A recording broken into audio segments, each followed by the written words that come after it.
was a social worker for years, and then I had my first daughter and quickly realized that it didn't make sense to go back to social work and send her to daycare. Like financially, that just didn't make sense. So I had to figure out something else that I could do and wanted to do. So I spent a little bit of time doing my own soul searching, figuring out what my transferable skills were. And after a little while, I figured out I wanted to be a coach. Be persistent and not to get discouraged. People are still getting hired, but it may take a bit longer. And I think getting discouraged and giving up is really a mistake. I mean, it's hard to hang in there, but that's what you have to do. And I think finding ways to hang in there is really important. So sometimes that means finding a friend that is supportive. Sometimes that means getting a system. Sometimes that means like taking a break for a couple days, like whatever that means to you so that you can hang in there. That's what you have to do. But that's what I would recommend. Don't give up.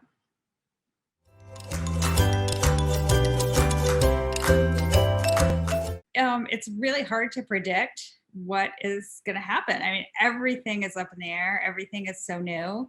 So, I mean, I think probably what we're going to see is people doing much more remote work. People doing having some changes in pay in different parts of the country because people are able to remotely work. You know, you can live in Alabama and do a job that's, California and California based pay. So I think that is going to really disrupt how pay scales all work. And it may be a little while before that all sorts itself out, but I think that is coming.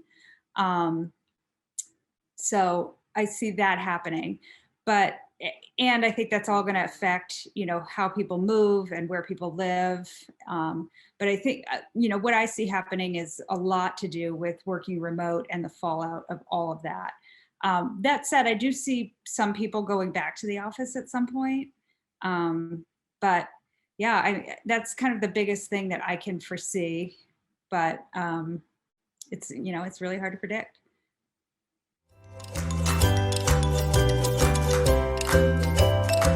I'm thinking about a couple things. One, I'm thinking about my audience. So I'm thinking about what is going to kind of interest them, like what's going to make them stop in their scrolling tracks and make them want to actually read my post and catch their interest.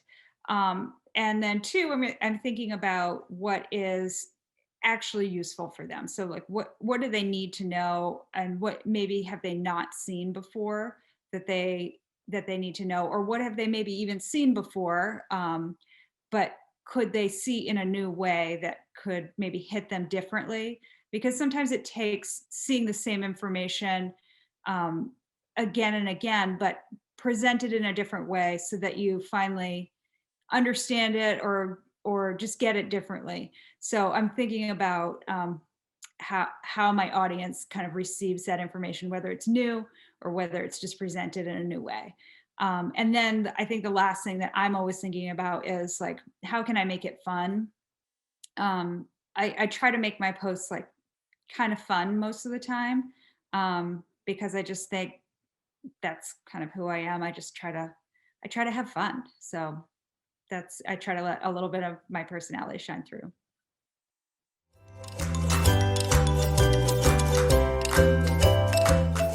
I think people really like content that's actionable. I think it's hard to know what to do a lot of times, especially when it comes to job search and career stuff. You might have a goal, and sometimes that goal is very tangible, and sometimes it's not. But the steps to that goal are often really fuzzy. It's really hard to understand how to get there. So whether whether you just really need the step by step, the tactics laid out for you for the first time, or whether you're seeing them again. I think those tactical posts really resonate. I think the other kind of posts that people really like to see are just that kind of uplifting posts. And those posts, I think, are probably especially useful these days when we've had such, a rough 10 months, 10, 12 months. So